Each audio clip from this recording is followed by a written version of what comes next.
But Amy had asked me to share a little bit about my journey towards consecration and what God was calling me to and why he was calling me to it. And when I was thinking about it, at first I was like, I have no idea. I really don't. I don't know what God's going to do with it. But I was like, that's not the purpose, is knowing exactly what God's going to do with it, but I know I was called. So my husband and I were running an inner city community center in New York, and that ministry was my heart and my soul. I loved it. I was thriving, but I sensed that God was calling me to more. And I didn't know what that more was, or why he was calling me to more, because I felt fulfilled in that. But literally one day, I felt like God said to me, you need to pursue consecration. And in the district I was in, there was quite a few, or we're not allowed to call them ordained yet, sorry, consecrated women. And it's a big hubbub in the Alliance right now, but I know that this is not about a title. This is not about anything. We are wanting sound doctrine. We are wanting to follow the Lord, and I want to honor the Lord with my life, and I am not seeking a title by any means. And I can say that confidently. I am doing this because God has called me to it. Anyway, I digress a little bit. So one day, I literally just felt God called me to this. And so my husband came home from work, and I kid you not, he walked through the door and he's like, I think you need to pursue consecration. I was like, whoa! Because it was totally out of left field. Like, I had no idea. It was not something that was on my radar. It literally was like God spoke to me to do that. So I started the process there in New York, but then we ended up moving here to Ohio, and everything kind of fell apart personally for us as far as like housing and it just felt like God wasn't providing for us as fast as I wanted him to. So my husband had asked me to kind of postpone. I wasn't going to transfer my license yet, and he was like, please just wait. He's like, we need to establish ourselves, and I was willing to honor that. Even though I'm a go-getter, and I'm like, I just want to get this done, and I want to say that I'm consecrated. So I was like, maybe God was humbling me a little bit, that it's not about that, really.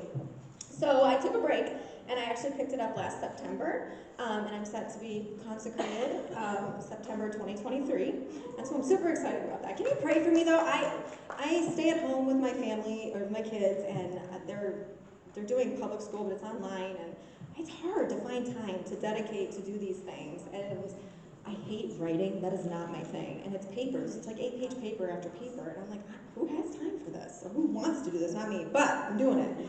Anyway, so just pray for me if you think of it, because I have a hard time budgeting my time to make time to do that. And I want to put my heart and soul into it. I truly do. But anyway, so when Amy asked me to speak on that, I think I was led more to the word calling rather than my specific calling to consecration.